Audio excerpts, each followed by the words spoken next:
Welcome to the Consulting Leaders Podcast, where we talk about the business of consulting. Whether you're looking to grow your practice or learn from the stories of leaders in consulting, you're in the right place. I'm your host, Guillaume Jouvencel, ex-PwC and co-founder of GHA Marketing. Join me as I interview the best consultants in their niche. Let's get on with the show.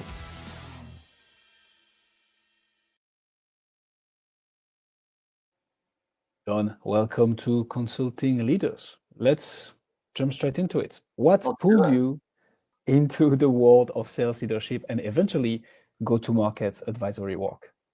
Yeah, so I spent 16 years in B2B tech sales. So I've done the individual contributor thing, the frontline sales manager, director, VP of sales, CRO. And so it was kind of a natural progression, I would say, just from doing the individual contributor sales rep thing, then moving into management, and then eventually VP of sales. So kind of like worked my way up through the ranks in B2B tech sales. So that's kind of how I morphed into that. And then in my last full-time head of sales roles at a prop tech company in the SaaS world, a lot of the portfolio companies would reach out to our founder to be like, hey, what are you guys doing better and different than us? Like share our tips. And we were all same Portco family. And my CEO would rope me into the calls and say, oh, talk to Jon. He's our resident expert. He can help you with comp plans or a hiring framework or building out a playbook.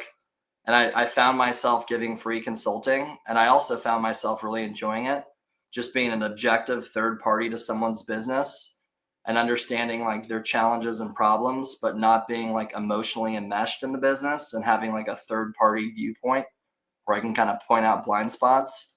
And it was my third time as head of sales at an early stage company at the time. So I had a lot of insight and expertise, often from making mistakes and learning from those mistakes. So I eventually like kind of parlayed that into a side hustle in consulting. And then about a year and a half ago, I went off fully on my own and launched Aligned Advisory Group. So for the first 2 years, it's been 3.5 years consulting. It was a side hustle while I was head of sales at an early stage tech company. And so I've really enjoyed it. It's been a huge passion for sure.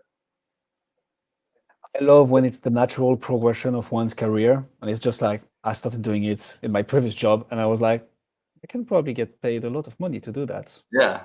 Let's jump into this. Yeah, I think this could be a good move for me and I enjoy it, you know. And was it a good move, Jon? It was a great move. Nice. And also like I hired a consultant at one of the companies where I was head of sales, and they kind of operationalized my vision and the process, gave a lot of good feedback, led our sales training, and we kind of co-led it. So I kind of like rode shotgun with another consultant that was building out my process. And he actually told me, hey, you know, you might be interested in doing this. Like you could either come work for me or do your own thing. I was like, yeah, I don't know. I'll kind of think about that. And then that coupled with people reaching out from our portfolio, from our PE group, the Portcos, it kind of like just, it was a natural like guiding light towards moving into the field. Oh, out of curiosity, tell me a bit more about what a sales consultant does. I mean, that's merging the two worlds that I love the most, right? Consulting and sales. Unfortunately, you need focus in life, so I focus on the consulting part of it. Yeah. But so there is all the sales motion, right? And then there is helping people actually close, so more like the training part. For But sure. consulting is a bit different. So tell me more about what you do, and let's position it from the framework of like what problem you help solving in the B2B tech space, and for who you do that specifically. No, that's a great question. Yeah, no problem. So basically when I come into an engagement, I'll do an audit. So I'll look at like a gaps analysis. I'll look at people, process, tools, interview the team, come up with a summary of findings and recommendations. During that time, there's a huge data dump. They're sending me all their sales and marketing collateral. I have access to their CRM. I mean, that's like the single source of truth. It's really easy to uncover the challenges of the business when you look into CRM. You couple that with value messaging, listening to chorus or gong calls, or you know, all of their video recordings of their sales conversations with prospects. So all those insights are a lot of data points to kind of put together a complete story. And I would say, one of my superpowers is synthesizing raw data, like kind of piecing it together and creating a story.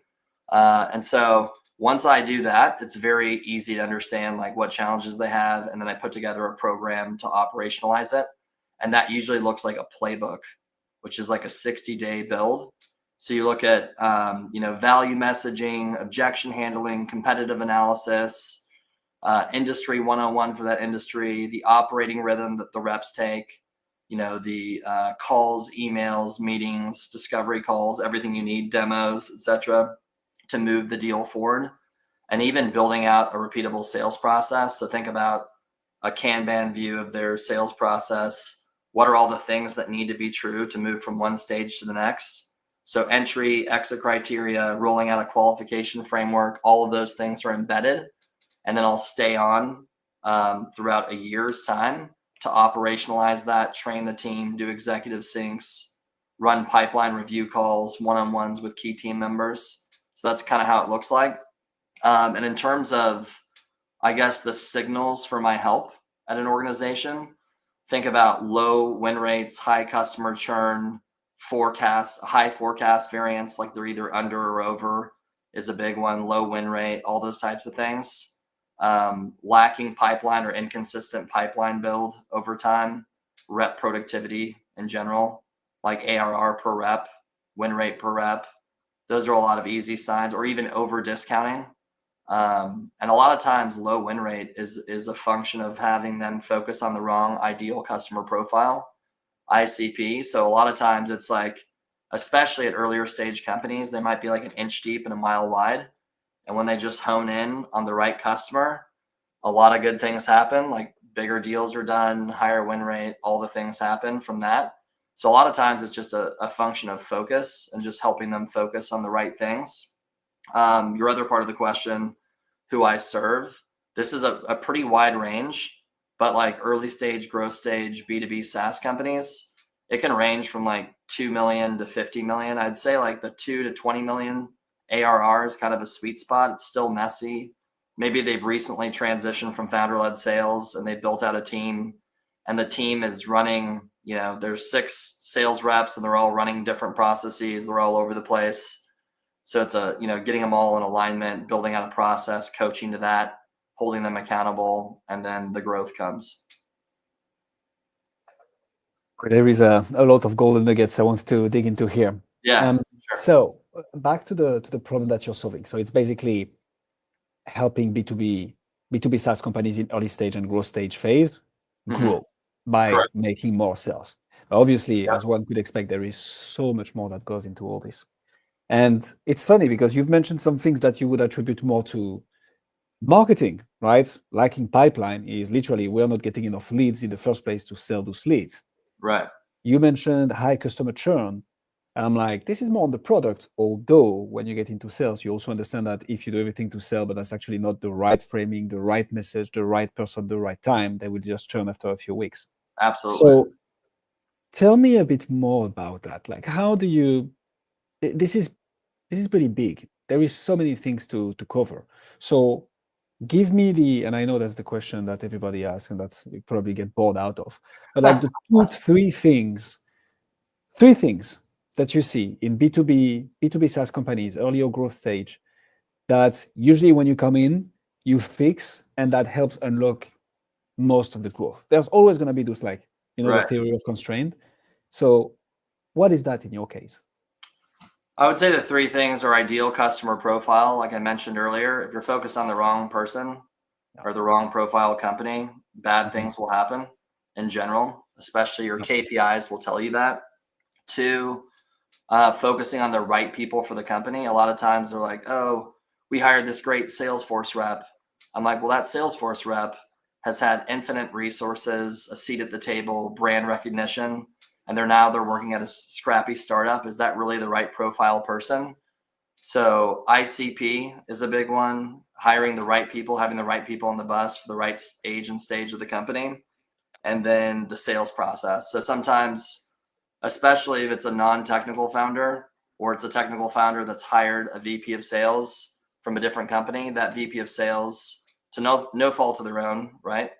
assuming positive intent here, they're going to bring in their process and lift and shift it over when it's not necessarily mapped to the ICP personas they're serving. Maybe it's a high velocity SMB process and they're trying to go up market. And there's just a mismatch with alignment of sales process to who they're serving, the vertical they're serving, et cetera. So I think those three things are great areas to focus on because those are associated with the KPIs that I help solve for, if that makes sense. 100%. Why the focus on the $2 to $20 million ARR? What do you see there that is better than, I don't know, 20 plus? Why are you basing yourself on ARR and not, for instance, funds raised, right? Series A just out of a 5 million VC round or funding round. Those people have money to spend. Why do you focus on 2 to 20 million ARR? Yeah, so I find I don't exclude the other ones like what you mentioned. Yeah. I think if they have the right fit, they have the right team, they're open to new concepts and new ways of doing things, I'll certainly partner with them if it's a good fit.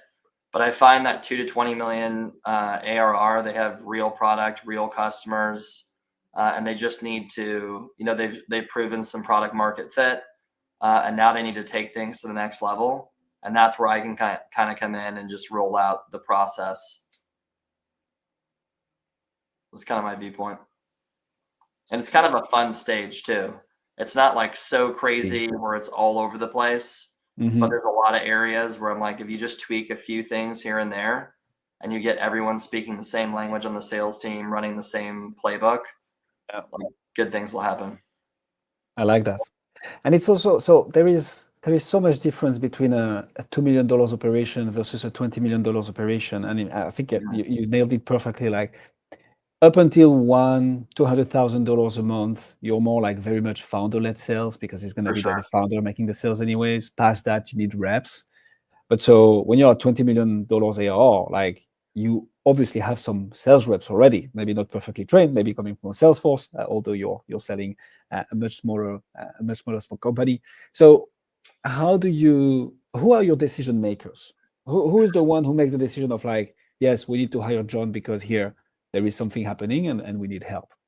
Yeah, it's usually like the founder, CRO, VP of sales, and sometimes it's a third-party consultant. Like I've had in various sales processes that I've ran, especially early on, they'll bring in like their executive coach or some third-party consultant that they're using in order to kind of like vet me and ensure that there's going to be good alignment. And I actually appreciate that. Like I welcome that because there's a lot of things I can uncover that the founder might not tell to me that the executive coach or business consultant might share with me. That helps me kind of another piece of the puzzle to better understand their current state to get them to the ideal future state. So yeah, I would say that founder, a VP or CRO, and maybe like some third-party consultant that they use typically. Interesting. So you have cases where you already have a third-party consultant involved in sales as well then, or like it's just different and they would need their buy-in if you're to help? Yeah, like a scaled up coach or something like that. It's very rarely is it another sales consultant because I might be stepping on toes. So it's so funny. I remember my first project at PwC when we arrived in. So they already had a long time external consultant helping the treasury team, so in the finance function. And we indeed needed to get his buy-in. Actually, it was a gentleman. Or like there is PwC arriving with like 5 analysts and the partner and the director, and we needed to get the buy-in from the consultant that we ultimately ended up replacing. So it's interesting to see how sometimes you actually need to step on some toes. That would make sense in your case. So tell me more about what has worked for you, Jon, to attract those people. Like, how do you typically get the attention of a $2 to $20 million ARR founder or like head of sales CRO to be like, okay, we are problem aware, but now we understand that we need external help to actually take this whole thing to the next level. What has worked for you to basically market and brand yourself? That's a great question. So I would say definitely word of mouth has been good. Posting on LinkedIn, like that has helped significantly with inbound leads. Just like, I hate the term thought leadership, but positioning yourself as a thought leader and talking about, having conversations about a lot of the challenges that they're facing and how I solve for them, or what my observations are working with other companies. And then also referral partners. Referral partners have been really good. Different recruiters. So like headhunters are a great one. Marketing leaders are great. RevOps have been really helpful too in the HubSpot ecosystem. So yeah, I would say those three are the primary ones. So word of mouth, like social posting, and referral partners. Good sources for me. Oh, so I like this a lot. Word of mouth is my favorite because for me that tells me that you have a great product and people talk about it. Posting on LinkedIn makes a lot of sense. B2B, especially the tech space, they love to be there.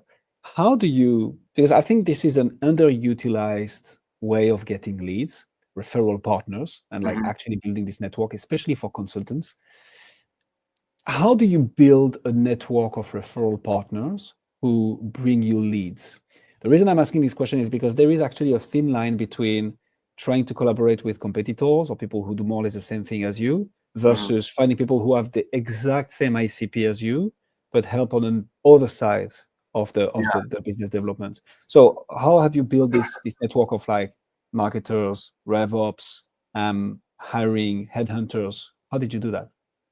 And this sounds oversimplified, but I tend to be so, to make things easy.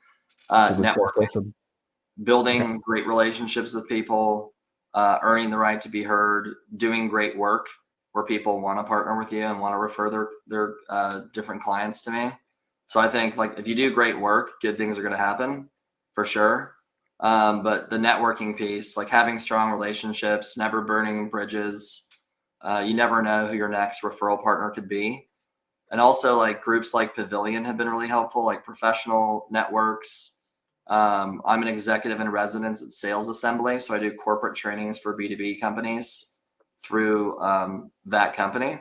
And so there's a lot of FaceTime where you're able to execute on your thought leadership, help people address their sales challenges, talk about pertinent topics that they're facing in the B2B sales world.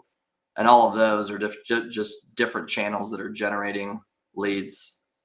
So, I mean, even stuff like this, like going on a podcast, posting on LinkedIn, leading a free training, leading a free course, all of those are great, but Yeah. nothing's better than word of mouth at the end of the day, whether it comes from a training or, hey, have you heard of this guy? Have you heard of this company? They really help. They're great with growth stage because, like, you could hire like a Deloitte or PwC or some large consulting firm. Nothing wrong with that. You're probably going to Mhm. get what you pay for, but it might not be right sized for the business. And it's just a different level of strategy and tactical because I'm actually delivering and executing. So there's people that build out a sales playbook or build out process, but you could just use AI for that these days, right? And then there's sales coaches and trainers. And I'm kind of this like hybrid of the two. So it's like understand your current environment, build out a repeatable process, and then operationalize that process across the team, which is ongoing sales training and enablement. And I focus specifically on B2B SaaS at like early and growth stage. So that kind of puts me in a niche in some ways, which I like. So there is something that you mentioned here that I want to double down on, John, which is when you build a referral network, people, I mean, of course, the referral fee is nice and, getting paid because you're sending someone business is good. But Yeah. what you're really doing is you're giving a vote of confidence. You are putting your reputation at stake. And I think if people listening to us are thinking about building such network, people care more about being able to refer people who they know will deliver and being like, I'm actually building goodwill with that person by referring them to John, because I know John will do a kick-ass work Yeah. and they will be happy from that work. And that's what needs to be at stake when we build referral partners, especially as a consultant. No, totally. So It's brand erosion. I mean, they're putting their official stamp on me. Whether absolutely. they like it or not, they're aligning themselves with me. Yeah. So I think that's good accountability to continue doing great work. Yeah. Because at the end of the day, you're always being evaluated. And I actually had a coach in my youth days of lacrosse that told me, hey, you're always being evaluated by your parents, teachers, friends, peers. Someday you'll have a job, you'll be evaluated, and you can never get comfortable because you need to keep up leveling yourself, because there's that level of accountability. So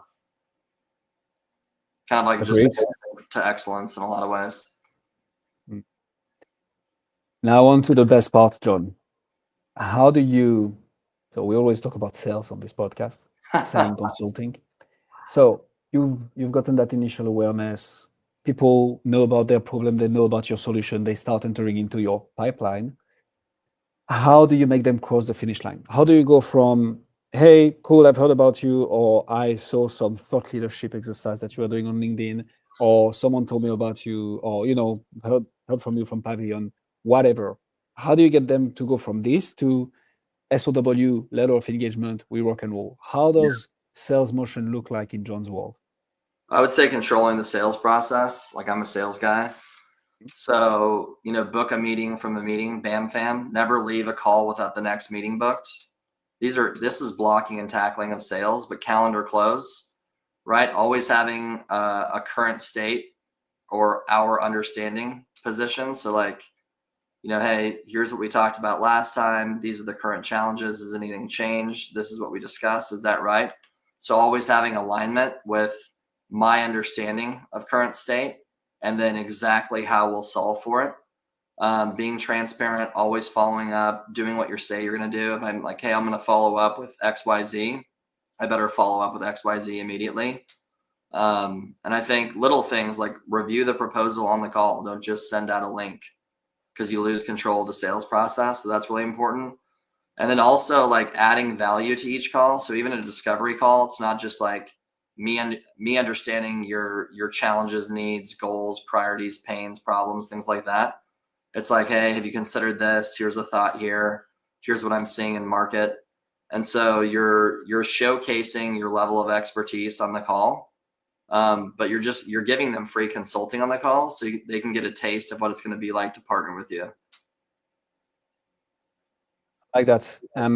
One of the things that Stefania mentions on the stream, which is pretty accurate and true, and I want it to be said here as well, is that referral works both ways. Like, you don't want people to be saying run away from those bad guys, because actually I've worked with them or I know them, and they're not going to be doing a good work. So back to the reputation aspect, which is very, very true. You want to protect that at all costs. So book a meeting from a meeting. I love this. So I suspect this is not your case, but the one thing, and I was talking to a group of 70 consultants who are building something together right now, and it's like they hate selling. Like, consultants hate selling. They are experts at a very niche thing, very narrow thing, and they are great at this, but they hate like involve all the stakeholders, get all the green lights, agree on budget, make sure things move forward. And a very simple thing is indeed book a meeting from a meeting. Bam, bam.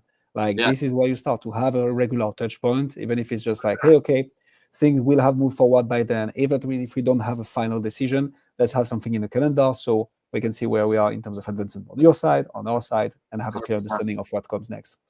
I like that a lot. Yeah, and then also just like running a qualification process like MEDDIC or MEDPIC. I mean, I'm operationalizing that for teams. If I wasn't using it myself, that would be pretty dumb, right? I'd be talking out of both sides of my mouth. So it's like, I have HubSpot. I record all my calls. I fill out, my MEDPIC categories for each deal. I have mutual action plans with prospects. So we're aligning on key milestones. Are we still tracking to our timeline? And then holding them accountable. And ultimately, like, at the end of the day, this is a microcosm of partnering with me. So if I'm holding them accountable in the sales process and doing, like, practicing what I preach, there's a high likelihood I'm going to do that with their team in terms of like aligning to KPIs and like, OKRs and everything else in order to make them successful. And so I think that's really important to like do the work that you do. So yeah, I think that's the easiest part, is the sales process in a lot of ways. Your case for sure. Yeah. Demonstrating what you do and what you sell and what you help people with by doing it yourself, for me, is absolutely key. Like, walk the talk. For sure. So they experience it firsthand. And there's no doubt that you can help someone else, given that they just experienced that. What's the acronym that you used when you mentioned like qualification, like medic? What did you mean with that? Medic and MedPick. So Medic and medpic. metrics, What is that? economic buyer, decision criteria, decision process, implicate pain, and champion. And then MedPick is the same acronym, but it's paper process. And then at the end, it's champion and then competitor. So Is you what I basically love. you can slice it up a couple different ways, but you can have like it binary, like zeros or ones. Do you have a champion or not? 0 or 1, or it's like 0 to 3, and you can score it and you can evaluate your deal with an objective framework. Because a lot of reps get happy ears where they think a deal is a certain place, the customer said something, but they don't have this objective criteria in order to evaluate. It's a self-diagnostic tool of where the deal actually is versus how you feel. And then you can bake it into your CRM. So it's operationalized there. And a lot of what I do too is deal coaching. So like very complex enterprise deals, we'll go through like a MedPick workshop where you take, your top 5 deals, and every week we're going through a different deal.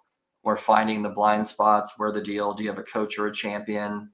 Do you have access to the economic buyer? What's your next step that you need to do?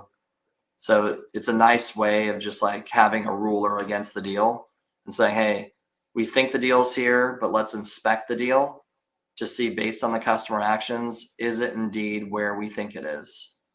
And it's pretty illuminating in a lot of ways, because reps will come in and score their deal like a 6 out of 8. And then they walk out of the meeting as a 1 out of 8, and they know exactly why, and they have definitive next steps to move the deal forward. So it's not a super comfortable experience sometimes, because it can be like ego death for a rep. They're like, oh, wow, this is completely, I'm blindsided by how unqualified my deal is that I thought was really qualified. But at the end of the day, now they picked up some new skills that they can then use to evaluate their deals and have better success in the future. Oh, tell me more about how you do that very work for your consulting practice, Jon. How do you implement Medic and MedPick within your practice, and how can consultants learn from this? My specific, or what I do with my customers? So your specifics, your consulting business. Yeah, that's a great call. So what I'll typically do is I record my calls in Attention, which is a call recorder, but it's call intelligence software. And so the summary of everything done on that call and emails, calls, is all synthesized in the back end, and it's automatically scoring the MedPick. So I choose to diagnose my calls and my summaries in the MedPick format. So the AI does that for me, and then it actually fills out the fields automatically in CRM in HubSpot. So I have that all right there of where the deal is, and I know what the delta is for my next call to make sure it's qualified if there's anything that I missed on that call. It just keeps me honest. And then I know all of the deal stages in my CRM are the medic or MedPick is embedded there. So I know exactly what needs to happen in each stage for this to be true before it can move to the next stage. So I don't get overly excited by a really good call, because I know that there's a lot of work left to do and a lot more to uncover for me to get the deal closed. But it's all embedded in my CRM. It does make a lot of sense. How do you, so once you sign that deal, once you get them on board, how do you retain them? The reason I'm asking this is during my PwC days, one of the partners that taught me everything, one day told me the following. So it was like, Guillaume, there are 2 types of consultants. Actually, it's getting close to sales, so I like this. He was like, there are the hunters and there are the farmers. And he was like, I'm a hunter. I love the smell of fresh blood in the morning. I love to go after new business. That's my jam. But the partners growing the fastest, the ones bringing the most money in, the ones thriving the most, are the farmers, the ones who are able to take that initial engagement and transform it into a multi-layered, multi-year projects involving other teams from PwC. Those are the ones that do the best. Because yes, we get through the door, but the farmers are actually demultiplying this thing. So although I can suspect and assume which type of consultants you are by the very nature of your services, how do you go from that initial engagement to, okay, guys, you were 2 million, we've put everything in place to take you to 20, but here's how we're going to keep on working together to help you improve, implement, and go to the next step, if at all, right? How do you retain clients and keep on delivering value to them? That's a great question. I would say adding value. So when they see their KPIs met, they're more likely to extend or renew the contract. So that's one. Yeah. Two, you have a weekly executive sync. So I'm always meeting with the CRO and CEO every week. I understand like the new problems facing the business, the challenges, and things are happening so fast at that stage of a company that there's new problems to be solved. So now I'm uncovering the next project I can work on, the next thing I can solve for. And they're far more likely to use me, who has a deep understanding. I've been with them for a year now. They're seeing value. I understand their business, the nuance, the use cases, the challenges, the priorities, problems, pains, all the stuff. And now we can solve for the next thing. And then it's just a new SOW renewal. I mean, I'm just not trying to renew. I'm trying to expand wallet share within that account. So I would definitely say, I mean, yes, it's true. If you're doing business development, right, it's difficult to like, how should I say this? If you're doing business development, you can't deliver. And if you're doing delivery, you can't do business development. But at the same time, in an account, in an engagement, when you're meeting with them so regularly and you have such an intimate understanding of their business, there's natural expansion opportunities that'll take place. And then you can position it as, hey, here's the next thing we can go solve for. What are your thoughts? Let's talk through it. And then kind of go from there. Music to my ears. Yeah. So clearly you're doing a few things right, Jon, given where you are right now after such a short amount of time on your own, right? Because you're doing this for 2.5 years now. What's the one challenge right now? And by challenge, I mean, what's the next, nut to crack so that you're going to take the whole business to the next level? Where do you see that challenge and that biggest opportunity for you in the coming 3 to 6 months? Yeah, I like kind of being a lean shop. I mean, it's me and 1099 contractors that I use in the back end for delivery, or for more like build out. So it's difficult. You can't scale yourself, right? I can only be in so many places at once, and that's one place. So I would say just growing the team, building the team, hiring someone outside of myself full time. But right now I have a great lifestyle business where you can have a handful of clients at a time, support them, and then bring on people as needed, like contractors as needed that I know and trust. But I think eventually I would like to have some like W-2 employees and full-time employees and grow the team. So I think that'll be the next challenge, is just like expanding the business. But where I am right now, I'm going to have 4 kids, 4 daughters that are 8 years old and under. So an almost 9-year-old, a 7-year-old, an almost 4-year-old, and a 10-month-old. So I'm like, you know what, this is a really good thing. Yeah, I got my hands full. And then the context shifting with all the clients. And so I think right now I'm at a good place where I'm not looking to like expand or grow beyond my current footprint, because I have a really good thing going. So I can be very strategic about who I bring on and why, and like how that's going to better the business, which is nice. Good problem to have. You, man. I was going to say this is a very good problem to have indeed. Yeah, for sure. Jon, ladies and gentlemen, Jon, if people want to find out more about you, see what you do, where should they go? I would love to connect with anyone on LinkedIn. Reach out, would love to connect, would love to jump on an intro call. And then if you go to alignrev.com, that's my website, you can check out some of my work. But yeah, LinkedIn's the place. So and I believe we are connected already. So you got at least one new connection on LinkedIn thanks to this interview, Jon. But we'll also put all the links in the description. Jon, thank you so much for coming on Consulting Leaders. Yeah, thank you so much. I really enjoyed it, man. Thanks for joining us on this episode of the Consulting Leaders podcast. We hope you learned valuable lessons on how to grow your practice and take your business to the next level. Make sure to subscribe and leave us a review wherever you're listening to this show so you never miss an episode. To apply and be a guest on the show, click the link in the description. See you next time.